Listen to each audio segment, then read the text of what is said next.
दोस्तों आज हम बात करने वाले हैं यूरोपियन फ्री ट्रेड एसोसिएशन के बारे में। एफ्टा और भारत के बीच में क्या रिलेशन चल रहा है और किस प्रकार से दोनों मिलकर के अपनी इकोनॉमी को आगे ले जाने की कोशिश कर रहे हैं, इसके ऊपर आज हम चर्चा करने वाले हैं। हाल फिलहाल में देखा जाए तो जो एफ्टा है, European free trade association news में रहा था, क्योंकि एफ्टा के महासचिव ने भारत और एफ्टा के जो राज्य हैं, एफ्टा में कौन कौन से देश शामिल हैं, आइसलैंड, लिंकस्टेनस्टीन, नॉर्वे, स्विट्ज़रलैंड, इनके बीच में trade and economic partnership agreement यदि होता है तो इसके क्या क्या लाभ हो सकते हैं, इस बात पर जोर दिया था। तो एफ्टा के महासचिव और इंडिया के बीच में थोड़ी सी बातचीत हुई है, टेपा से related, trade and economic partnership agreement से रिलेटेड बातचीत हुई है। अप्रैल 2023 में नई दिल्ली में आइसलैंड, लिechtenstein, नॉर्वे, स्विट्ज़रलैंड और भारत के उच्च स्तरीय प्रतिनिधियों ने टेपा की दिशा में अपनी वार्ता को पुनः चालू किया था। इसी मुद्दे पर एक बैठक बुलाई गई और लास्ट में एक जो संयुक्त वक्तव्य है, जॉइंट जो स्टेटमेंट रहा था, तो जितने भी जो लंबित मुद्दे हैं उनको हल करने के लिए हम जो हमारा प्रयास है उसको कंटिन्यू रखेंगे।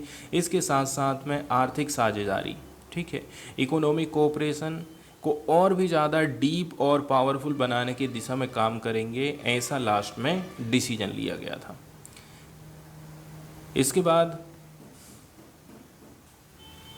उन्होंने अपनी आर्थिक साझेदारी को गहन और सशक्त बनाने और भी ज़्यादा अधिक इंक्लूसिव वैश्विक व्यापार प्रणाली में योगदान देने का भी लक्ष्य निर्धारित किया था। सबसे पहले हमें समझना है कि एफ्टा क्या है।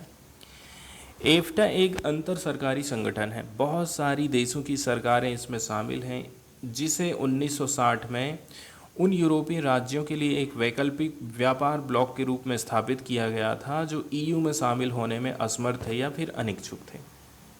यूरोपियन यूनियन में जिसको नहीं जाना है, उन्होंने अपना एक अलग से ग्रुप बनाया था जिसका नाम दिया गया था एफ्टा।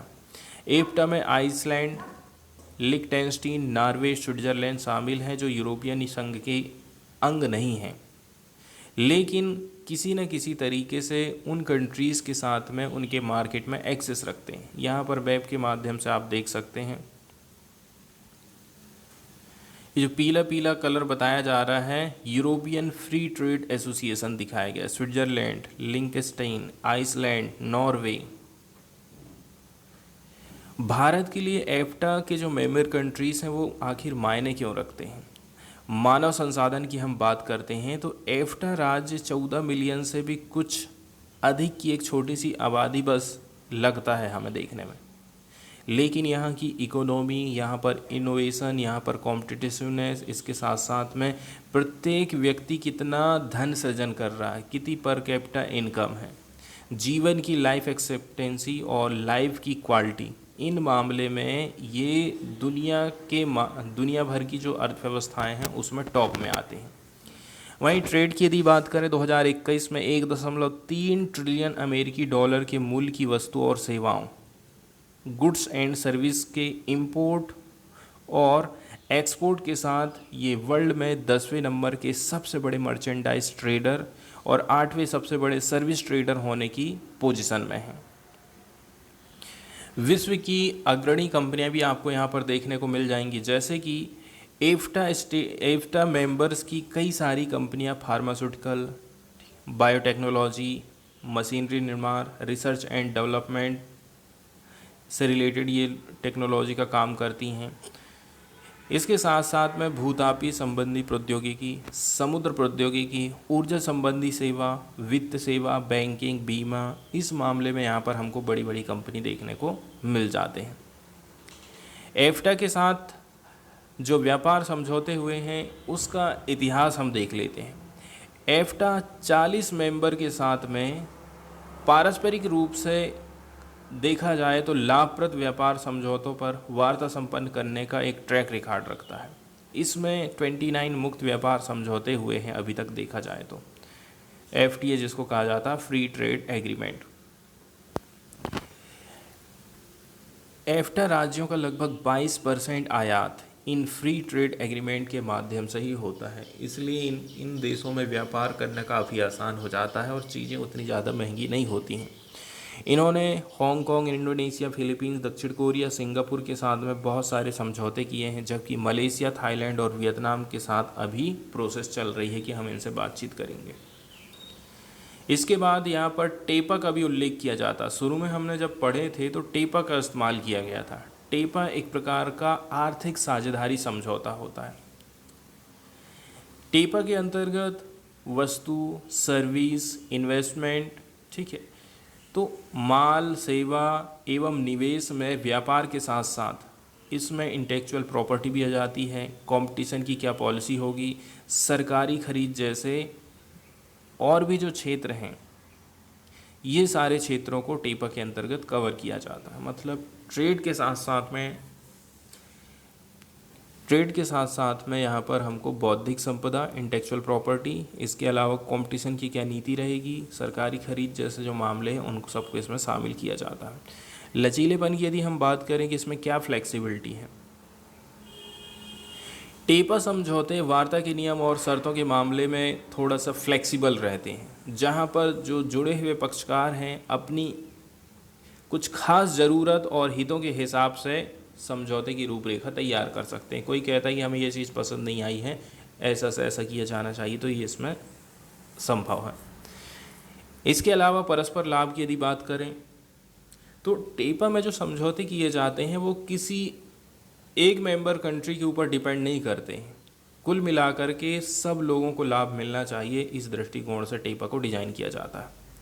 इसका मतलब ये हो गया कि दोनों पक्षों को समझौते से फ़ायदा होगा।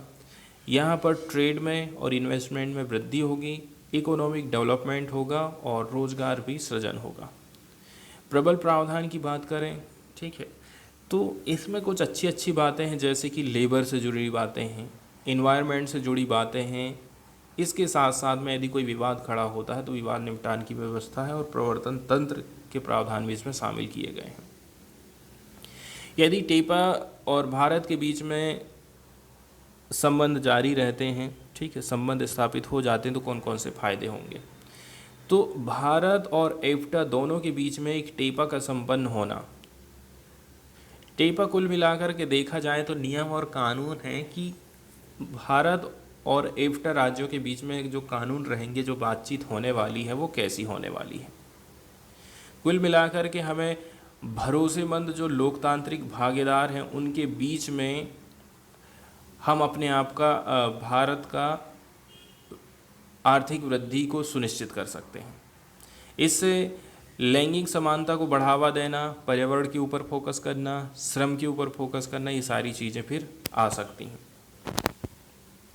इसके साथ साथ में भारत के प्रभावशाली इकोनॉमिक डेवलपमेंट और ग्रीन टेक्नोलॉजी में इसकी अग्रणी स्थिति को एफ्टा राज्यों के पूरक समर्थन से हमको लाभ मिल जाएगा। भारत खुद हरित प्रौद्योगिकी, ग्रीन टेक्नोलॉजी के ऊपर काम कर रहा है, तो थोड़ा सा समर्थन हमें एफ्टा मेंबर देशों से मिलने वाला है। इसके अलावा एफ्टा में जाकर के हमारी कंपनियां अपनी चीज़ों को बेच सकती हैं, वहाँ की कंपनियां हमारे देशों में आ सकती, कुल मिलाकर के बेहतर बाज़ार तक पहुँच मिल जाएगी।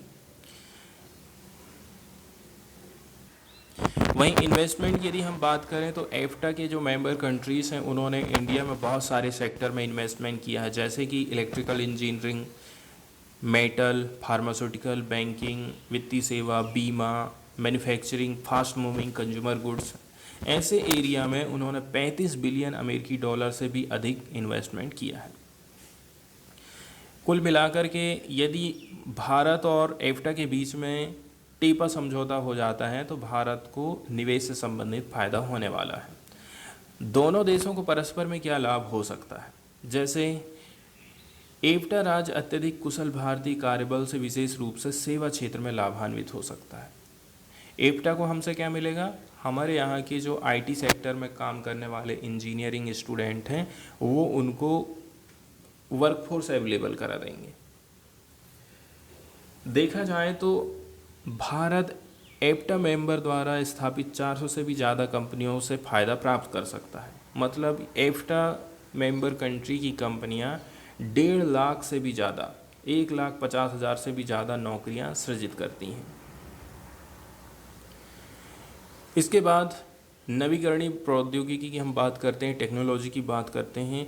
आने वाले टाइम में 2030 तक अपनी एनर्जी ज़रूरत का 50% हिस्सा सरकार कहना है कि हम रिन्यूएबल सोर्सेज से प्राप्त करेंगे। ठीक है, जैसे कि सौर ऊर्जा, पवन ऊर्जा, पवन बिजली, भूतापी ऊर्जा, यहाँ पर भारत को इन्वेस्टमेंट करना पड़ेगा। तो एफ्टा के पास में टेक्नोलॉजी है और भारत चाहता है कि हम हमारी जो ग्रीन इकोनॉमी है उसको बढ़ाएं, तो एफ्टा अपनी टेक्नोलॉजी को भारत को दे सकता है। चुनौतियों की यदि हम बात करें, EFTA member countries high technology industry और सेवाओं पर केंद्रित होते हैं, तो जाहिर सी बात है यहाँ की जो चीज़ें हैं महंगी होंगी। टेपा पर समझौता बातचीत संपन्न करने में इन विभिन्न आर्थिक संरचनाओं के बीच अंतराल को भरना काफ़ी चुनौतीपूर्ण सिद्ध हो सकता है। इसके बाद कहते तो ज़रूर हैं कि हम मार्केट एक्सेस मिल जाएगी, लेकिन हो सकता है कि इंडिया टैक्स लगा दे या फिर एफ्टा की कंट्रीज टैक्स लगा दे। टैरिफ, कोटा, गैर टैरिफ जो बाधाएं हैं, इनसे भी सबसे पहले हमको निपटना पड़ेगा। इसके बाद रेगुलेशन से रिलेटेड हो जाती हैं।